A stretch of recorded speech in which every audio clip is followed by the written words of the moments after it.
Legend of the Great Sage. Chapter 476. Dia benar-benar lolos, kata Ye Zichen. Li Qingshan bergumam. Arah keluarnya cahaya darah itu persis ke arah Little N pergi. Memikirkan ekspresi buruk Zhou Tong dan yang lainnya, dia tidak bisa menahan senyum. Jangan khawatir, N kecilku akan membantumu menyingkirkan musuh besar ini. Aku tidak meminum pil pendirian yayasan itu dengan sia-sia. Blood Shadow telah melewati kesengsaraan surgawi dan mencapai ranah Jenderal Daemon. Tentu saja, dia memiliki dua kemampuan bawaan. Yang pertama adalah gelombang suara yang memiliki jangkauan serangan yang sangat luas. Yang kedua adalah Bloodlight Divine Escape, yang memungkinkannya terbang ribuan mil jauhnya. Itu 100 kali lebih kuat dari jimat pelarian Li Qingshan. Bahkan para kultivator inti emas pun akan kesulitan mengejarnya. Namun, setiap kali dia menggunakannya, dia harus menyerahkan seluruh daging dan darahnya, menyebabkan vitalitasnya rusak parah. Jadi, dia tidak akan menggunakannya kecuali dia berada dalam situasi hidup atau mati. Adapun kemampuan untuk mengendalikan darah dan vitalitas kuat yang tidak akan membunuhnya bahkan jika dia dihancurkan menjadi pasta daging, itu sama dengan batu pembantaian batu kuat. Itu adalah bakat bawaan dan bukan kemampuan bawaan.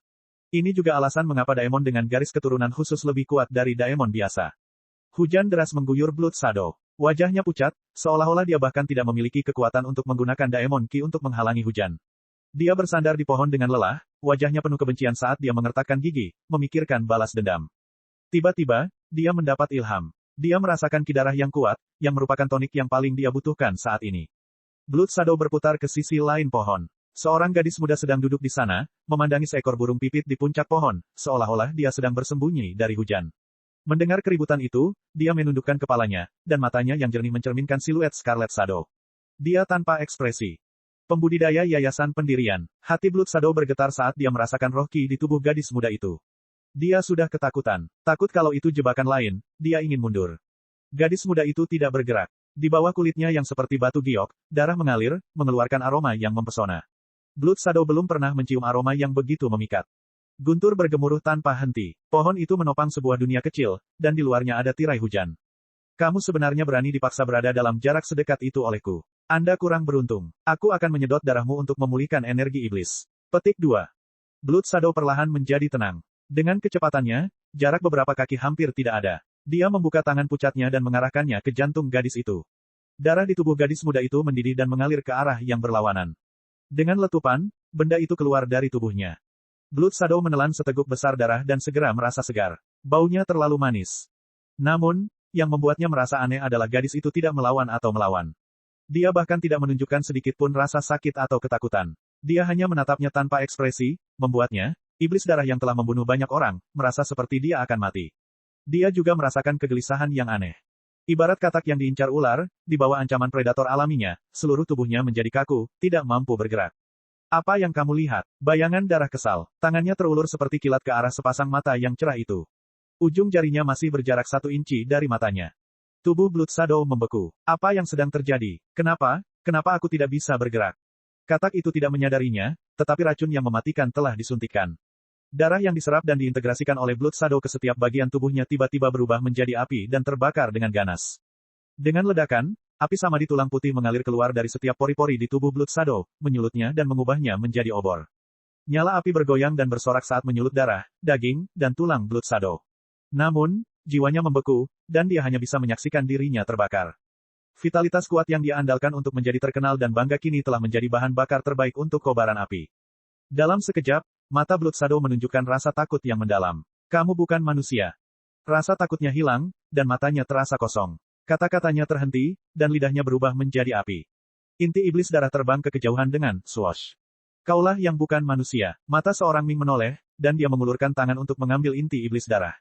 Inti iblis darah bergetar hebat di telapak tangannya. Dia mengepalkan tangan kanannya erat-erat, dan inti iblis darah tidak bisa bergerak sama sekali.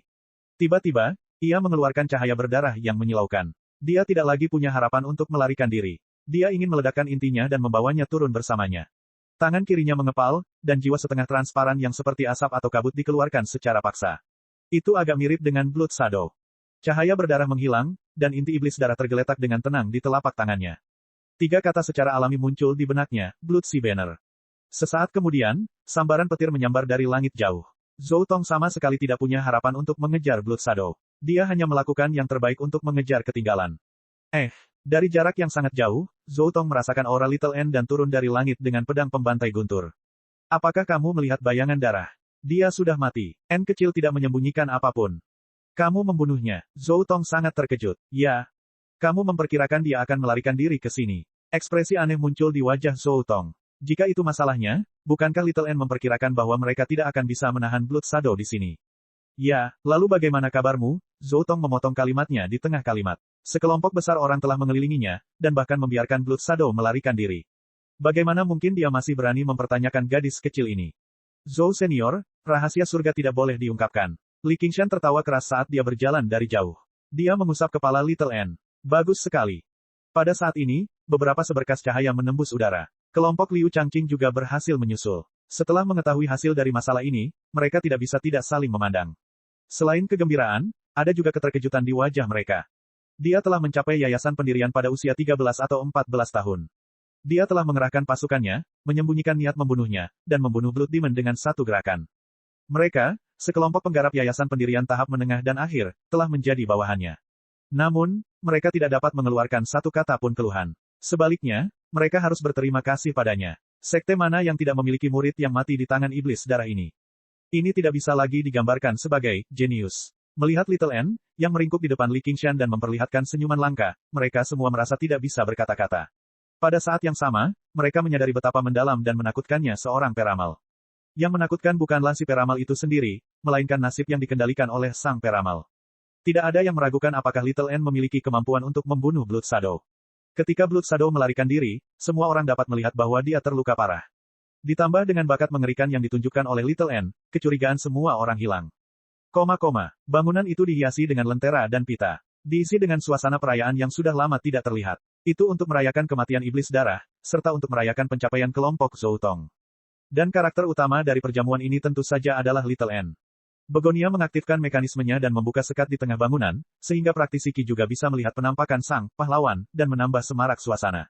Seperti yang diharapkan Begonia, ketika Little N muncul di depan semua orang, lantai atas dan bawah langsung menjadi sunyi. Baik pria maupun wanita mengungkapkan ekspresi terkejut. Bahkan tak sedikit kultivator pria yang jatuh cinta pada pandangan pertama. Begonia dengan ringan menggelengkan kepalanya. Inilah kekuatan aspek keharuman dan keindahan surgawi. Sementara tatapan semua orang tertarik pada N kecil, Li Qingshan merasakan tatapan menghina diarahkan padanya. Memalingkan kepalanya, dia melihat bahwa itu adalah Rusin, yang berdiri tidak terlalu jauh. Karena Rusin berasal dari sekolah kedokteran, tugas utamanya bukanlah membunuh iblis, tetapi merawat petani yang terluka dan memurnikan pil obat. Karena itu, dia tidak memiliki kesempatan untuk bertemu Li Qingshan selama periode waktu ini. Aku tidak menyangka kamu menjadi orang seperti ini. Rusin mengirimkan suaranya. Tatapannya bola-balik antara Li Qingshan dan Little N. Ekspresinya penuh rasa malu, seolah dia malu mendapat teman seperti itu. Enyah, Li Qingshan tertawa dan mentransmisikan suaranya dengan keras. Rusin merasakan suara mendengung di kepalanya. Li Qingshan memiliki Tiger Demon Roar, jadi kekuatan transmisi suaranya jauh lebih kuat daripada miliknya. Dia mengerutkan kening dan mengusap dahinya. Aku hanya bercanda. Kenapa kamu serius sekali? Mungkinkah kamu marah karena aku tepat sasaran? Bukannya aku akan meremehkanmu. Paling-paling, aku akan memarahimu karena lebih buruk dari binatang. Petik 2. Kamu lebih buruk dari binatang buas, namun kamu masih menganggapku tinggi. Oh, aku lupa, kamu juga lebih buruk dari binatang. Kamu setengah manusia dan setengah ikan. Petik 2. Hei, Li Qingshan, kamu sudah keterlaluan. Namun apakah Anda akhirnya mengakui bahwa Anda lebih buruk dari binatang buas? Petik 2. Siapa yang mengakuinya? Aku sudah bertindak terlalu jauh. Apa yang akan Anda lakukan? Petik 2. Berhati-hatilah agar aku tidak mengungkap keterlibatanmu dalam kematian tetua naga melonjak. Kamu akan dibacok sampai mati oleh istana koleksi pedang saat kamu melangkah keluar. Kalau begitu aku akan membunuh seseorang. Oh, aku akan membunuh seekor ikan untuk membungkam mereka. Putri Duyung, bukan ikan. Bagaimana kalau aku memberimu hadiah yang bagus saat kamu kembali ke pegunungan Chain? Jangan mengubah topik. Hadiah hebat apa? Saat keduanya bertengkar diam-diam, pesta perayaan resmi dimulai. An tanpa ekspresi. Dia tidak minum atau makan. Dia tidak menanggapi pujian atau tatapan kagum apapun. Di sisi lain, Li Qingshan duduk di sampingnya. Dia menenggak anggurnya segera setelah dituangkan, mengobrol dan tertawa dengan santai. Semuanya, harap diam. Sekarang, saya mewakili 100 aliran pemikiran dalam menghadiahkan artefak misterius ini kepada Little N. Ini disumbangkan oleh rekan Ma. Itu adalah harta karun tertinggi yang diwariskan dari generasi ke generasi di aliran Yin Yang, kata Liu Changqing. Kata Liu Zhangqing. Dia mengeluarkan sebidang tanah transparan berwarna hijau zamrud yang sepertinya terbuat dari bambu dan batu giok, panjangnya tidak lebih dari 1 kaki, dan memberikannya kepada Xiao An. Jadi ini artefak misterius. Kelihatannya tidak istimewa. Bukankah ini pemimpin sekolah dari kelompok giok bambu yang tidak pernah meninggalkan sisinya? Dia sebenarnya bersedia mengeluarkannya. Petik 2. Saat mereka berdiskusi, Mabuyi juga berdiri. N kecil, dikatakan bahwa rak buku awan giok bambu dibuat bersamaan dengan rak buku awan dari 7 lot. Keduanya saling melengkapi. Awalnya ada 7 lot dan banyak kontainer. Meskipun sekarang hanya satu yang tersisa di tanganku, itu masih merupakan artefak misterius. Saya harap Anda dapat menggunakannya dengan baik. Saya yakin itu pasti akan bersinar cemerlang di tangan Anda. Lalu dia melirik ke arah rak buku awan giok bambu. Matanya dipenuhi keengganan. Rak buku awan batu giok bambu bukan sekadar artefak misterius. Itu juga merupakan artefak misterius yang sangat langka untuk ramalan. Tidak peduli seberapa besar Mabuyi mengagumi N kecil, dia tidak akan pernah memberikannya secara cuma-cuma. Liu Changqing dan yang lainnya lah yang membujuknya. Pada akhirnya, mereka pada dasarnya menggunakan sumber daya dari 100 aliran pemikiran untuk membeli rak buku awan sebidang batu giok bambu dan menghadiahkannya kepada N kecil. Tentu saja, tujuannya adalah agar Little N memainkan peran yang lebih besar dalam perang. Jika bukan karena tekanan perang, Mabuyi tidak akan pernah menjualnya. Perasaan ilahi di lahan bambu jade di rak buku awan telah terhanyut secara pribadi oleh Mabuyi. Itu telah menjadi barang tanpa pemilik. Begitu Little N mengambilnya, dia merasa itu berkaitan erat dengan ki spiritual di tubuhnya. Tolong simpan itu. Pangkat. Chapter 477. Seni ramalan tidak maha kuasa, juga tidak maha tahu dan maha tahu seperti yang dibayangkan orang luar. Alasan mengapa Anda dapat secara akurat menghitung keberadaan Blood Shadow dan bahkan nasibnya sebagian besar disebabkan oleh informasi yang dikumpulkan oleh penjaga Hawkwolf. Blood Shadow telah membantai terlalu banyak orang, meninggalkan terlalu banyak karma. Dia seperti ikan kecil yang berenang di sungai, meninggalkan riak-riak jernih di air. Dia tidak menggunakan logika untuk menganalisis informasi. Sebaliknya, dia memahami benang takdir yang tidak bisa dilihat oleh para kultivator biasa, itulah sebabnya dia bisa dengan akurat menentukan keberadaan Blood Shadow. Jika dia harus menghitung nasib siput naga, dia akan menjadi tidak berdaya. Bahkan jika dia mencobanya, dia tidak akan seakurat itu. Dari sudut pandang tertentu, justru karena Blood Shadow ditakdirkan untuk mati di tangannya sehingga dia bisa menghitung sampai titik ini dengan karma yang begitu dalam. Di sisi lain, jika dia tidak bisa menghitung sampai titik ini, mustahil baginya untuk membunuh Blood Shadow. Karma saling terkait satu sama lain. Bahkan tak terpisahkan, itulah sebabnya nasib misterius dan tak terduga ini terbentuk. Itu jauh lebih mendalam daripada teknik apapun di dunia.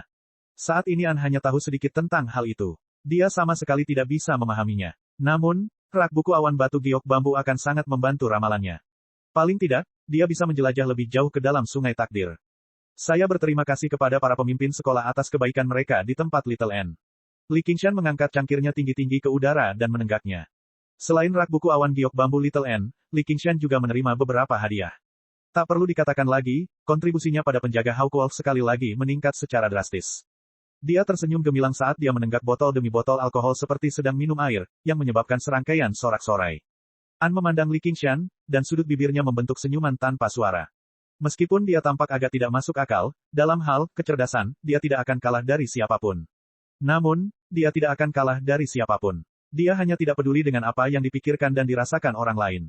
Namun, dia memiliki pemahaman yang sangat rinci tentang dia. Dia mengerti di mana letak rasa frustrasinya. Ru Xin menatap dari jauh. Dia juga merasa bahwa dia agak berbeda hari ini, seolah-olah dia telah kembali seperti semula ketika dia pertama kali bertemu dengannya beberapa tahun yang lalu. Hari ini, Li Qingshan sangat bahagia di hatinya, bukan karena dia telah memperoleh banyak manfaat. Dulu, dia pernah menyaksikan tragedi perang dan merasa bertanggung jawab karenanya. Tanggung jawab ini mungkin tidak terlalu besar. Seperti yang dikatakan Fu Qingjin, perang tidak dapat dihindari, dan mereka hanyalah pion. Namun, dia tidak akan menggunakan alasan seperti itu untuk menghindari tanggung jawab. Sebagai seorang pria, meskipun dia melakukan kesalahan, dia harus memikul tanggung jawab. Jika dia secara membabi buta menutupinya, dia bahkan harus menutupi dirinya sendiri. Sebaliknya, hati mereka terpelintir dan mereka menjadi orang-orang munafik. Ini benar dan salah. Tidak peduli bagaimana orang lain menilainya. Setiap orang memiliki skala di hati mereka. Dia tidak pernah mencari kesempurnaan atau kebajikan yang tak tertandingi. Dia hanya berusaha memiliki hati nurani yang bersih. Saat itu, setelah ia memperoleh kekuasaan, ia tidak memanfaatkan kesempatan itu untuk membalas dendam kepada kakak dan adik iparnya yang telah menganiayanya selama bertahun-tahun. Ia juga tidak melampiaskan amarah di dalam hatinya. Sebaliknya, dia melemparkan sekantong perak kepada mereka, semua demi 4 kata ini. Dengan membunuh iblis batu dan iblis darah, dia yakin pada dasarnya dia telah memutuskan karmanya dan memenuhi tanggung jawabnya. Beban berat seperti terangkat dari pundaknya. Dia merasa sangat santai dan gembira. Tentu saja, tidak ada seorang pun yang berhak mengomentari hasil ini, dengan mengatakan, kamu, Li Qingshan, telah menghabiskan semua upaya ini dengan sia-sia, atau kamu sangat bersalah sehingga membunuh 2 Desmond tidak cukup untuk menebus dirimu sendiri. Petik 2. Jika dia merasa itu sudah cukup, maka itu sudah cukup. Dia pernah memutuskan untuk menyelesaikan kedua sisi perang dan mengakhiri perang. Namun, setelah periode pemahaman ini, dia merasa hal ini bukan lagi tanggung jawabnya. Itu bahkan sedikit melampaui jangkauan kemampuannya, jadi dia langsung melemparkannya ke pikirannya. Meskipun dia tidak sepenuhnya setuju dengan teori catur Fu Qingjin, dia menganggapnya masuk akal. Dan, perang saat ini hanya terjadi di dalam batas prefektur Clear River, jadi dia masih bisa berguna. Setelah menyebar, bagaimana dia bisa menghentikannya dengan kultivasinya saat ini? Biarkan dia. Jika dia ingin bertarung, maka bertarunglah sepuasnya. Dia sudah muak dengan kesulitan menyeimbangkan kedua belah pihak. Lebih baik dia menggunakan kesempatan ini untuk mendapatkan manfaat sebanyak-banyaknya dan meningkatkan budidayanya secepat mungkin. Hanya dengan begitu dia dapat melindungi orang-orang penting baginya dan menjangkau melampaui 9 surga lebih cepat. Sebagai seorang transmigran, dia tidak memiliki pola pikir, menepati janji. Situasi terus berubah. Dia tidak akan pernah menggunakan satu janji pun untuk menahan diri, bahkan jika itu datang dari mulutnya sendiri. Dia jelas telah mengambil langkah maju dan memperoleh pemahaman yang lebih dalam, namun dia masih harus bertindak sesuai dengan kesimpulan yang dia dapatkan dari pemikiran lamanya. Bukankah itu hanya akan mempersulit dirinya sendiri? Mereka mundur. Mereka mundur. Seorang kultivator muda bergegas masuk ke dalam gedung dengan penuh semangat dan berseru dengan keras. Apa yang sedang terjadi? Bicara pelan-pelan. Liu Changqing berkata dengan tegas. Semua daemon telah mundur ke bawah tanah. Ini semua berkat kepemimpinan bijaksana Tuan sehingga Anda telah membunuh iblis darah dan memberikan pukulan telak pada kekuatan Dasmon. Saat kultivator muda itu berbicara, dia tidak lupa menyanjung Liu Changqing. Berita kematian iblis darah segera sampai ke telinga siput naga. Dia segera mengambil keputusan dan menarik semua pasukannya ke bawah tanah. Dari 4 jenderal daemon besar di bawah komando Ratu Laba-Laba, Bulan Utara berada dalam budidaya terpencil, jadi hanya dia yang tersisa. Dia berjuang untuk bertahan sendirian, jadi tidak ada gunanya melanjutkan. Itu hanya akan menimbulkan kerugian yang lebih besar. Daemon memiliki umur yang panjang, tetapi mereka berkembang biak dengan lambat. Kehilangan semuanya mungkin memerlukan waktu 1 abad untuk menebusnya. Namun, perang dan kekacauan dalam beberapa tahun terakhir telah mengurangi populasi prefektur Clear River hingga lebih dari setengahnya. Itu setara dengan menghancurkan sebagian besar fondasi budidaya di prefektur Clear River. Butuh 1 abad untuk pulih. Gedung itu dipenuhi dengan sorak-sorai. Semua kultivasi dan ketabahan mental mereka yang biasa telah dibuang ke satu sisi. Entah berapa banyak senior dan junior yang hilang selama beberapa tahun perang. Entah berapa banyak situasi yang mengancam jiwa yang mereka alami. Mereka akhirnya melihat fajar kemenangan. Siapa yang bisa mengendalikan emosi mereka? Jangan merayakannya terlalu dini, semuanya. Kita masih harus terus bekerja dengan baik. Hanya dengan begitu kita bisa sepenuhnya menghancurkan ambisi para Dasmon. Liu Changqing berdeham beberapa kali sebelum menahan kegembiraannya. Cheng Kaisan berkata, rekan Fu, iblis batu dan iblis darah keduanya sudah mati sekarang. Yang perlu kamu lakukan sekarang hanyalah membunuh iblis bulan, dan kemenangan pasti akan menjadi milik kita. Qingjin akan melakukan yang terbaik, kata Fu Qingjin acuh tak acuh. Bunuh aku. Kalau begitu mari kita mencobanya. Li Qingshan tersenyum mabuk sambil berpikir dalam hati. Perjamuan perayaan menjadi pesta perayaan yang lebih megah yang berlangsung hingga larut malam. Baru saja, semua orang bubar. Li Qingshan dan Little N kembali ke tempat tinggal mereka di pegunungan Chain. Ru Xin juga ikut bersama mereka. Perang telah berakhir, jadi dia tidak perlu lagi mengolah pil siang dan malam untuk menyelamatkan orang. Dia bisa istirahat dan kembali beristirahat sebentar. Dia masih memikirkan tentang hadiah luar biasa yang dijanjikan Li Qingshan padanya, jadi dia mau tidak mau bertanya sepanjang jalan. Di mana hadiah hebatku? Kita akan membicarakannya saat kita kembali. Li Qingshan tersenyum misterius. Kembali ke pegunungan Chain, dia menyuruh N kecil kembali ke kediaman King Xiao terlebih dahulu, sementara Li Qingshan dan Ru Xin tiba di kediamannya. Li Qingshan langsung melanjutkan pengejaran. Dia langsung mengeluarkan semua ramuan spiritual di dalam kantong 100 harta karunnya, menumpuknya di seluruh meja batu. Kebanyakan dari mereka adalah ramuan spiritual yang dipersembahkan oleh 6 penjelajah malam sebagai penghormatan selama 3 tahun budidaya terpencil. Ada juga ramuan spiritual yang dia peroleh dari membunuh para penggarap dari pembunuh iblis, yang jumlahnya juga cukup banyak. Karena Ru Xin tidak punya cukup waktu dan tenaga, dia tidak mengeluarkannya. Dia selalu menyimpannya di dalam kantong 100 harta karunnya. Apakah ini hadiah luar biasa yang kamu bicarakan? Ru Xin berkata dengan heran. Terakhir kali, Li Qingshan mengeluarkan begitu banyak ramuan spiritual sekaligus, yang membuatnya terkejut. Namun, itu tidak ada apa-apanya dibandingkan kali ini. Dia telah melihat banyak tumbuhan spiritual dalam hidupnya. Dari segi kuantitas, dia telah melihat ramuan spiritual yang jauh lebih banyak daripada yang diambil Li Qingshan, tetapi nilainya jauh dari itu. Tangkai rumput roh berumur ribuan tahun setara dengan tumpukan rumput roh biasa. Namun, tidak kurang dari 100.000 tahun tanaman spiritual di depannya. Mereka bertumpuk seperti kubis, jadi bagaimana mungkin dia tidak terkejut dan kaget. Aturan lama yang sama, kamu mengumpulkan ramuan spiritual lainnya, dan setelah dimurnikan, kamu mendapatkan 30% pilnya. Aku tidak bisa. Akhir-akhir ini aku telah memurnikan terlalu banyak pil, jadi aku merasa jijik setiap kali melihat ramuan spiritual.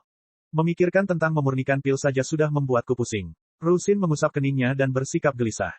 Dia berusaha menyembunyikan gemetar di matanya. Jika dia menukar semuanya dengan batu roh, itu mungkin akan memenuhi seluruh gua keabadiannya. Yang terpenting, asal-muasal ramuan roh ini cukup untuk mengungkap banyak hal, yang membuatnya semakin yakin dengan tebakannya. Dia tidak pernah menyangka akan mendapat kepercayaan seperti ini. Kamu masih berpura-pura patuh setelah mendapat tawaran. Jika kamu tidak menginginkannya, aku akan membiarkan orang lain memperbaikinya. Li Qingshan berkata, tapi tubuhnya tidak bergerak. Mengapa kamu tidak meminta ayah mertuamu Han untuk membantumu memikirkan cara? Dengan kekuatan keluarga Han, tidak sulit untuk menemukan beberapa alkemis yang cocok, dan kamu tidak perlu memberiku 30%. Aku bisa mempercayaimu, oke. Jangan bicara omong kosong. Apakah Anda akan memperbaikinya atau tidak? Petik 2. Kepercayaan semacam ini tidak dibangun dalam semalam, tetapi pada saat ini, Li Qingshan merasa bahwa dia dapat mempercayakan banyak hal kepadanya, bahkan beberapa rahasia penting. Rusin merasa hangat di hatinya. Entah kenapa, diam-diam dia merasa senang. Jadi, bahkan Han Qiongzi tidak mengetahui rahasianya ini. Apa yang bisa dibandingkan dengannya? Petik 2. Lupakan saja, karena kamu sudah memohon padaku, aku akan memperbaikinya. Namun nyatanya, Anda tidak menghitung ramuan spiritual ini sama sekali. Bahkan jika 8 atau 10 di antaranya hilang, Anda tidak akan tahu. Rusin menyingkirkan semua ramuan spiritual dan mengedipkan matanya sambil tersenyum. Siapa yang bilang begitu? Jika ada yang hilang, aku akan menganggapmu bertanggung jawab. Li Qingshan tertegun sejenak, tapi dia tidak ingin menunjukkan kelemahan. Faktanya, dia benar-benar tidak masuk hitungan. Jika Rusin ingin mencuri ramuan spiritualnya, dia tidak perlu melalui banyak masalah. Dia hanya bisa mengatakan bahwa beberapa tungku ramuan dihancurkan, atau jumlah ramuannya lebih sedikit. Dia bisa berbuat curang di mana saja. Anda, Rusin berkata dengan nada menghina. Apakah kamu ingin mencoba? Li Qingshan menatapnya. Ayo, Rusin balas menatap dengan jijik, tapi dia tiba-tiba merasa sedikit tidak nyaman. Ekspresi Li Qingshan berubah dengan tenang. Seorang pria dan seorang wanita saling menatap. Li Qingshan tiba-tiba merasa sedikit gelisah. Mungkin karena efek dari wine tersebut, atau mungkin karena dia tiba-tiba meletakkan beban di hatinya. Melalui mabuknya yang kabur, wajah Rusin yang lembut, sosok langsing dan anggun, semuanya memiliki pesona yang tak terlukiskan, menawan dan mempesona. Mau tak mau dia ingin lebih dekat dengannya, mencium aroma tubuhnya, dan melihat pikiran seperti apa yang ada di balik topeng sinisnya. Chapter 478. Apakah kamu sudah cukup melihat? Rusin tidak menunjukkan kecanggungan atau kegelisahan apapun. Dia dengan santai mengangkat tangannya dan menggunakan kelingkingnya untuk menyisir rambutnya. Dia tidak peduli. Cahaya dari langit-langit menguraikan lekuk jelas wajahnya yang putih bersih dan anggun. Dia sangat cantik. Kurung buka kurung siku tutup. Kurung tutup. Matanya mengembara. Sulit untuk mengatakan apakah dia sedang menggoda atau menolaknya. Aku sudah lama bosan. Li Qingshan segera membalas. Kemudian dia ingat bahwa dia harus mengatakan sesuatu yang lembut dan intim seperti, aku belum cukup melihat. Ini adalah agresi yang hampir naluriah yang muncul dari bersamanya. Anda, Rusin tidak bisa menahan tawa. Dia menggelengkan kepalanya dengan lembut, tidak tahu apakah dia kecewa atau merasa nyaman. Meskipun kamu cantik, kamu jauh dari mampu merayuku. Li Qingshan juga tersenyum dan kembali tenang. Dia tidak ingin melihat hubungan mereka hancur karena gairah sesaat. Aku akan mengembalikan kata-katamu padamu. Jika kamu bosan, keluarlah dari sini. Jangan tunda alkimia saya. Rusin berdiri untuk mengirimnya pergi. Aku belum menghabiskan tehku. Aku sudah selesai. Rusin mengambil teh dan memercikkannya. Dia mendorong Li Qingshan keluar dari pintu. Begitu Li Qingshan keluar dan ingin mengatakan sesuatu, pintu gua melewati ujung hidungnya dan terbanting hingga tertutup. Melihat ke pintu batu, dia merasa sedikit tidak mau. Rusin juga menatap pintu batu itu. Cahaya di matanya tampak dingin, namun juga penuh gairah. Keduanya saling memandang melalui pintu batu yang berat. Mereka tidak bisa melihat satu sama lain, tapi mata mereka tidak menyimpang sama sekali. Li Qingshan tiba-tiba tersenyum. Dia berbalik dan menginjak awan, menyandarkan kepalanya di lengannya. Dia hanya akan menganggapnya sebagai kebingungan yang tidak berarti selama bertahun-tahun berkultivasi. Tidak masalah jika dia tidak mau. Perjalanannya masih panjang. Rusin menghela nafas pelan dan tersenyum menghina. Pengecut. Tiba-tiba, dia menggaruk kepalanya dengan kedua tangannya. Ada begitu banyak ramuan roh. Berapa lama kamu ingin aku memurnikannya? Apa yang dia katakan tadi? Itu semua bukan lelucon. Dia memang sedikit kesal dengan alkimia akhir-akhir ini. Tapi dengan keuntungan yang begitu besar, dia harus menanggungnya tidak peduli betapa kesalnya dia.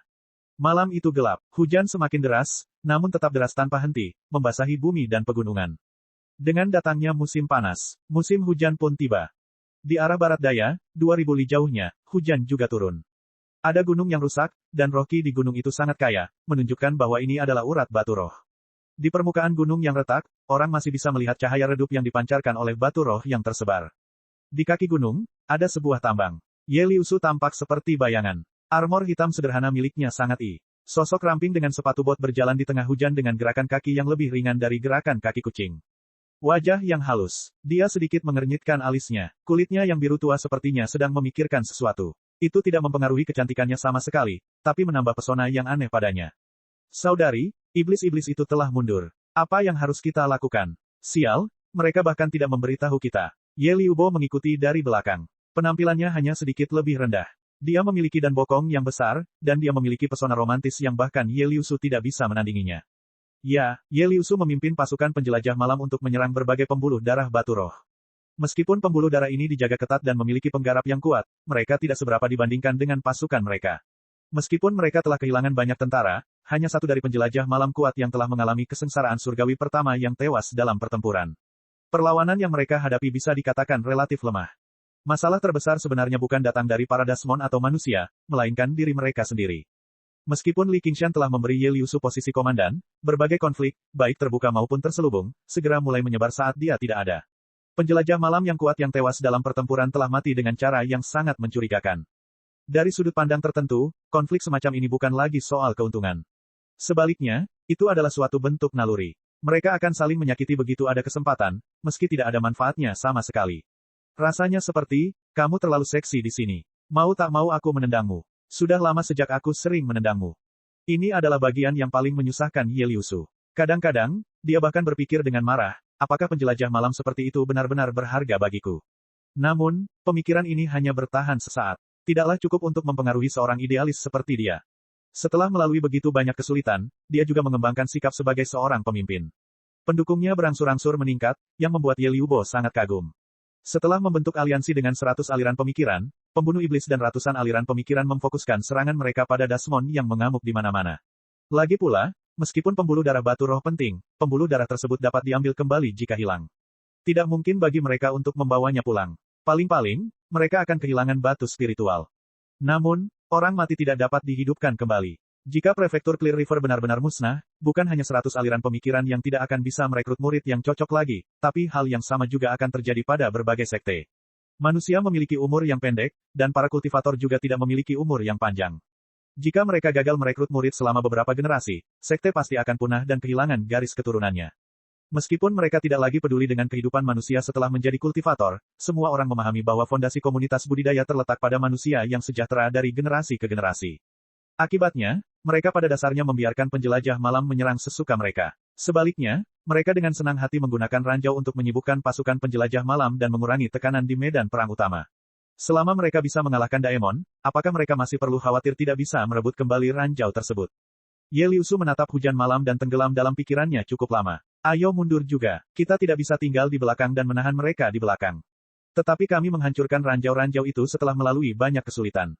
Ayo serahkan semuanya. Ye Liusu mengambil keputusan. Pertempuran ini aman, tapi panennya juga tidak melimpah. Meskipun mereka telah memperoleh biji batu spiritual dalam jumlah besar, urat batu spiritual di bawah tanah selalu jauh lebih banyak daripada yang ada di permukaan. Bukankah lebih aman menambang di bawah tanah? Namun, penggunaan batu spiritual oleh penjelajah malam tidak sebanyak yang digunakan oleh manusia. Itu karena batu spiritual tidak bisa langsung digunakan begitu ditambang. Batu-batu tersebut perlu dimurnikan dan dimurnikan sebelum dapat diubah menjadi batu spiritual biasa yang dapat membantu dalam pertempuran dan budidaya. Jika tidak, ki spiritual akan menjadi sangat tidak murni, sehingga akan sangat sulit untuk digunakan. Para penjelajah malam jelas tidak memiliki teknologi untuk memurnikan batu spiritual, jadi mereka tidak terlalu tertarik pada penambangan. Mendapatkan begitu banyak biji tidak ada gunanya.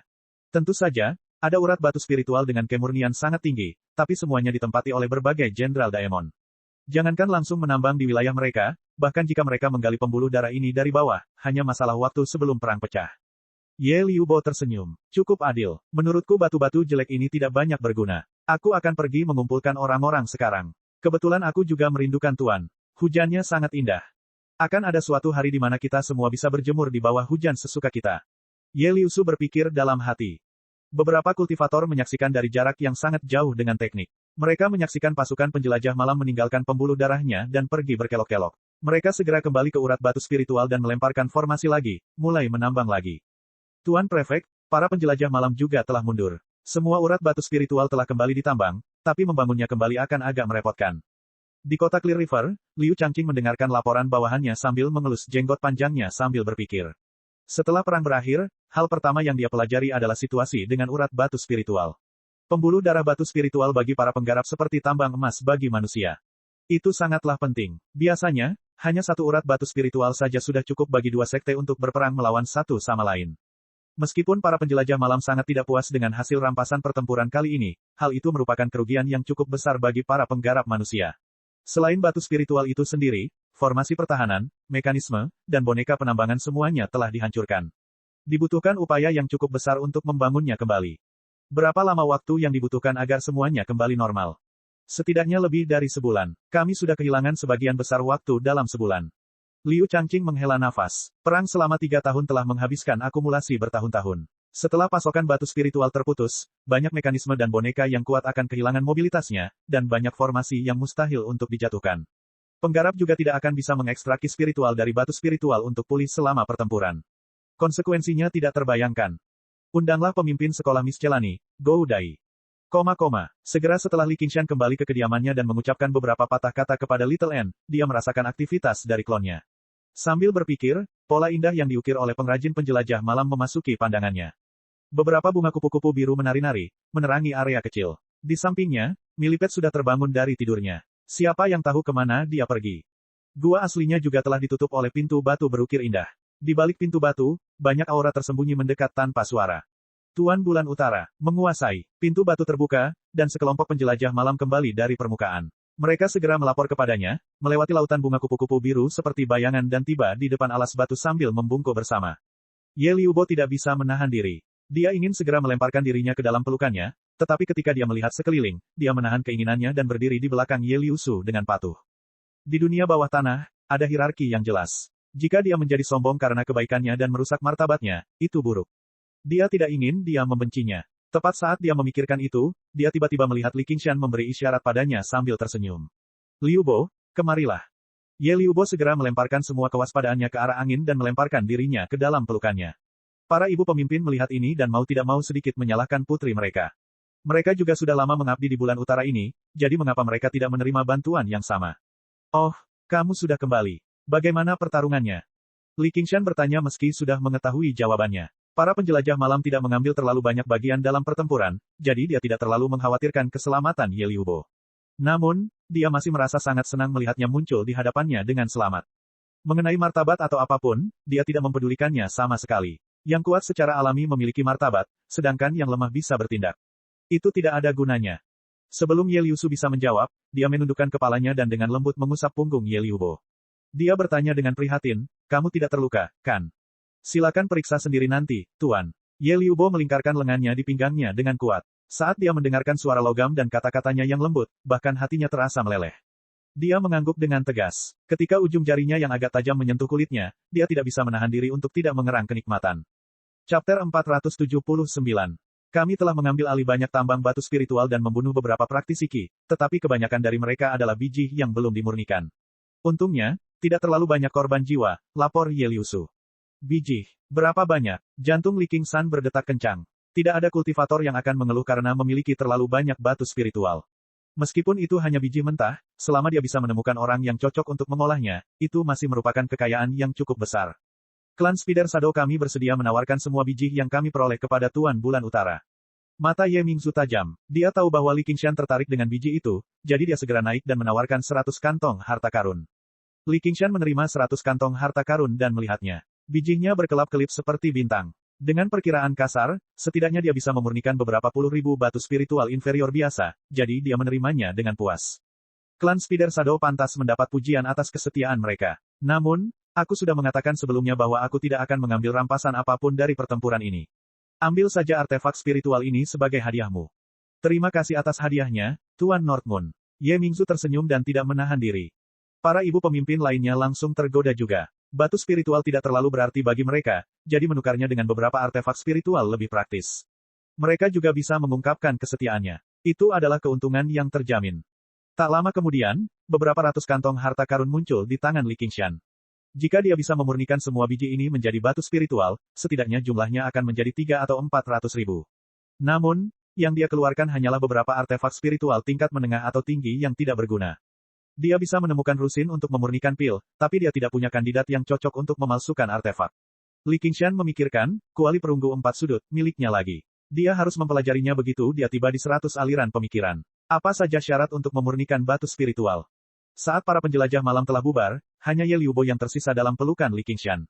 Perasaan Li Qingshan terhadapnya pada awalnya adalah perasaan seorang master terhadap hewan peliharaan, tetapi hari ini agak berbeda. Jurang dalam di dadanya menarik pandangannya. Tubuhnya yang idan memikat meringkuk. Mengambil dan menuntut. Api nafsu tiba-tiba muncul, dan bagian tertentu dari tubuhnya berubah tanpa sadar.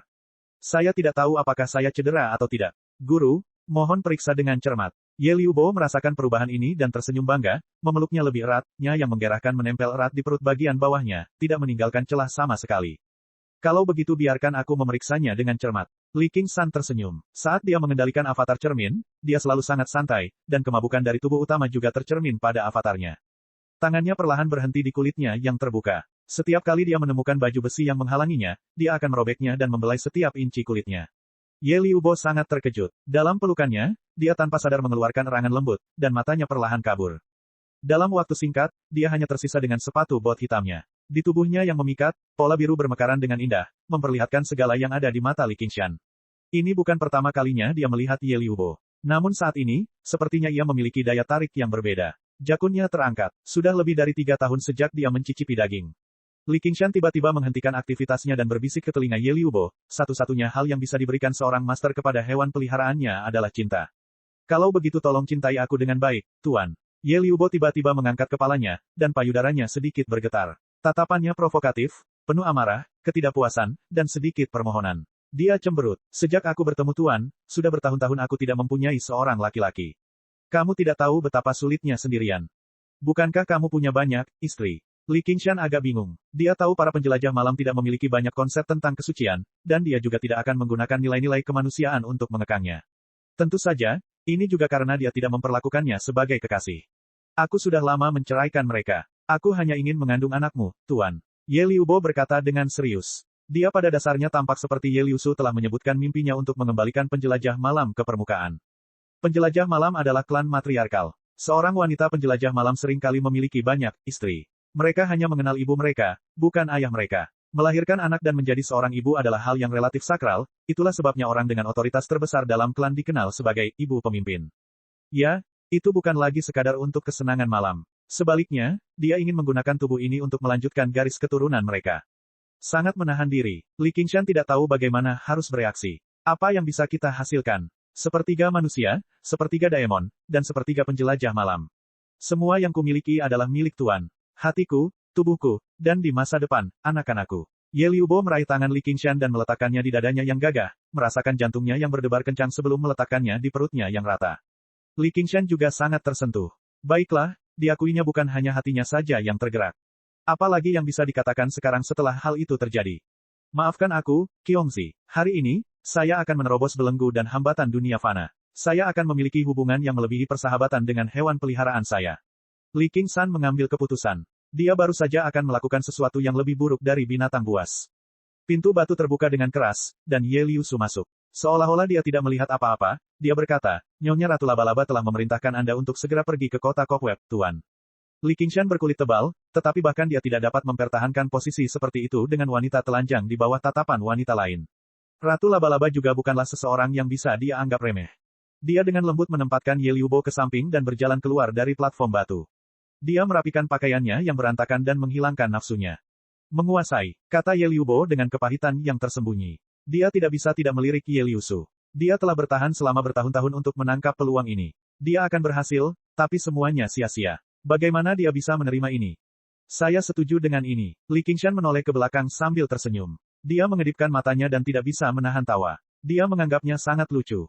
Saya belum mencoba melahirkan. Haruskah saya mencobanya dengan Qiongzi? Aku ingin tahu apakah dia bersedia. Namun dengan mirror clone ini, walaupun banyak sensasi serupa, apakah memiliki fungsi tersebut?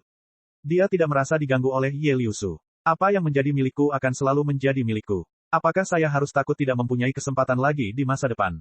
Li Qingshan mengepakkan sayapnya, meninggalkan ledakan tawa dan hembusan angin. Tirai perlahan bergoyang. Liusu, apakah kamu mendengar itu? Apakah kamu mendengarnya? Guru telah setuju. Ye Liubo tertegun sejenak. Kemudian, dia mengungkapkan ekspresi ekstasi. Dengar apa? Setuju apa? Sebaiknya kau kenakan pakaianmu dulu. Petik 2. Melahirkan. Selamat, kamu tidak perlu melakukannya lagi dengan tanganmu di masa depan. Ye Liusu terkejut sebelum tersenyum. Ini semua salahmu, atau aku pasti sudah berhasil. Hanya dengan itu Ye Liusu ingat bahwa dia telah tergoda sampai pada titik nafsu.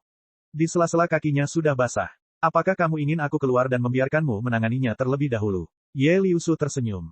Tidak perlu. Bertahanlah, bertahanlah. Tanpa kesabaran, tidak akan ada kenikmatan. Ye Liubo menarik napas dalam-dalam. Karena Tuan sudah menyetujuinya, tidak mungkin dia bisa lari dari ini.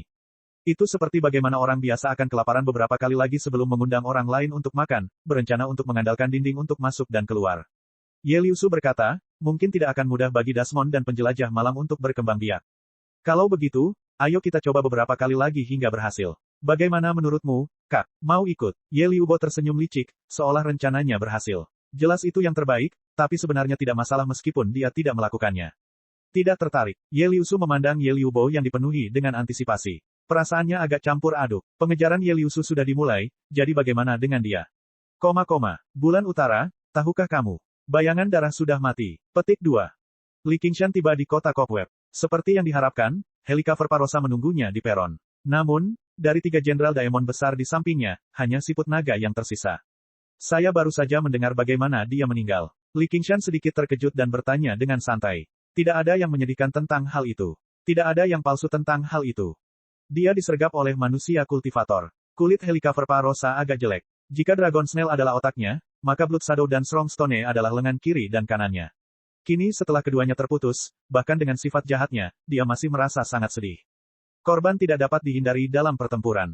Mohon jangan terlalu mengingatnya, Nyonya Ratu Laba-Laba. Bahkan tanpa mereka, para Dasmon tidak akan kalah. Li Qingshan menepisnya, tapi hatinya sangat senang. Kau benar-benar menjalani kehidupan tanpa beban. Dan para penjelajah malam itu sama sekali tidak berbenturan dengan manusia secara terang-terangan. Kamu pasti sudah mengajari mereka hal itu. Anda menghindari pertempuran. Suara helikopter Parosa menjadi dingin. Tatapannya yang seolah mengembunkan racun menatap Li Qingshan. Saya sedang berkultivasi terpencil, mempersiapkan pertarungan saya dengan Fu Qingjin. Nyonya Ratu Laba-Laba juga ada di sana. Aku juga yang memerintahkan penjelajah malam untuk menyerang tambang batu spiritual, tapi itu hanya untuk memutus pasokan batu spiritual dari manusia. Tambang batu spiritual itu setidaknya jauh lebih penting daripada kota-kota biasa, dan pertahanannya juga jauh lebih ketat. Ini pada dasarnya adalah bentrokan langsung dengan kultivator manusia, jadi bagaimana cara menghindari pertempuran? Petik 2. Penjelasan Li Qingshan tanpa cacat, yang membuat helikopter Parosa semakin tidak senang. Dia tiba-tiba mengangkat tangannya dan menamparkan wajah Li Qingshan. Li Qingshan hanya merasakan pandangannya kabur. Dia melepaskan cangkang mendalam penyuruh secara naluriah, menghalangi tangan helikopter Parosa yang ramping dan indah. Pada saat itu juga, ia ambruk dan penuh dengan retakan. Ledakan, Li Qingshan terlempar, terbanting ke dinding dengan keras. Seluruh gua berguncang. Aku ingin memberimu pelajaran, namun kamu malah membalasnya. Beraninya kamu menolak. Suara sedingin es helikopter Parosa mencapai telinga Li Qingshan, yang membuatnya memahami sesuatu dengan lebih jelas. Jika yang kuat tidak masuk akal, maka tidak peduli seberapa fasihnya lidah yang lemah, semuanya akan sia-sia. Helikopter Parosa seperti gadis kecil yang kejam dan keras kepala. Dia bahkan menyukai mainan yang bisa menyenangkannya. Jika mereka tidak bisa menyenangkannya, mereka akan disingkirkan atau bahkan dicabik-cabik untuk hiburan. Mengingat Li Qingshan masih berguna untukmu, Ratu Laba-Laba tidak terus menyerangnya. Yang dia lakukan hanyalah memperingatkannya dengan dingin, ini adalah pelajaran untukmu. Jangan memikirkan hal lain. Aku terlalu sombong dan memanjakan sepanjang waktu. Kamu hanya diperbolehkan menang dalam pertarungan melawan Fu Qingjin. Kamu tidak boleh kalah. Apakah kamu mendengarku? Saya mengerti. Li Qingshan tenang. Dia bahkan tersenyum. Dia bukan lagi pemuda yang baru saja keluar dari pegunungan. Dia tidak perlu mengertakkan gigi karena marah dan benci. Dia hanya perlu mengingat keluhan yang harus dia ingat. Cepat atau lambat, dia pasti akan membalas dendam. Chapter 40. Meskipun suasana hati Li Qingshan tidak terlalu terpengaruh, pertempuran yang menentukan sudah dekat, jadi dia untuk sementara mengesampingkan pemikiran untuk bertarung dan memutuskan untuk tenang dan berkultivasi untuk jangka waktu tertentu, menyebabkan Ye Liubo merasakan gelombang kepahitan yang tersembunyi. Namun, Li Qingshan terus mengawasinya. Dia memerintahkan para penjelajah malam untuk mengumpulkan berbagai ramuan spiritual lebih cepat dan mempersembahkannya. Perang tersebut berlangsung selama beberapa tahun. Banyak wilayah bawah tanah telah dikosongkan. Zona terlarang yang awalnya tidak dapat dimasuki oleh penjelajah malam kini dapat diakses. Daemon bahkan lebih tidak mengerti tentang penggunaan ramuan spiritual dibandingkan penjelajah malam. Mereka hanya tahu cara menjaga dan memakan ramuan spiritual yang bisa langsung dikonsumsi, jadi seharusnya ada lebih banyak lagi ramuan spiritual yang tertinggal. Untuk mempercepat proses pengumpulan ramuan roh, Li Qingshan memberikan semua alat roh acak dan jimat roh di 100 kantong harta karunnya kepada Ye Liubo. Selama mereka dapat menyumbangkan ramuan roh dengan kualitas yang baik, dia dapat mengambil keputusan untuk memberi penghargaan kepada mereka. Ratu Laba-Laba sulit untuk dipuaskan. Jika dia berbalik melawannya kapan saja, dia akan mengambil keuntungan yang telah dia rampas dan pergi. Dunia ini sangat luas. Baik itu manusia atau iblis, tidak ada tempat yang tidak bisa mereka datangi. Mengapa mereka harus menanggung amarahnya? Li Qingshan hanya meminum sebagian kecil dari pil obat yang telah dimurnikan rusin. Mayoritas dari mereka masih berada di dalam kantong 100 harta karun dan belum diubah menjadi budidaya.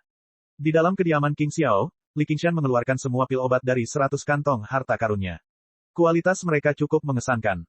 Kualitas ramuan spiritual yang disumbangkan oleh para penjelajah malam relatif tinggi. Sekalipun usianya belum 1000 tahun, setidaknya usianya 500 tahun. Hasilnya, sebagian besar pil yang mereka hasilkan memiliki kualitas yang sangat baik, cukup untuk dia gunakan. Namun, ada juga sebagian kecil yang nilainya kecil. Sayang sekali jika dibuang, tapi rasanya hambar. Saat ranah kultivasinya meningkat, kecepatan dia menghirup dan menghembuskan ki spiritual langit dan bumi menjadi semakin cepat. Bahkan tubuhnya secara bertahap memperoleh spiritualitas. Ki spiritual yang terkandung dalam setetes darahnya mungkin lebih banyak daripada banyak pil roh. Meminum pil roh ini secara alami tidak ada gunanya.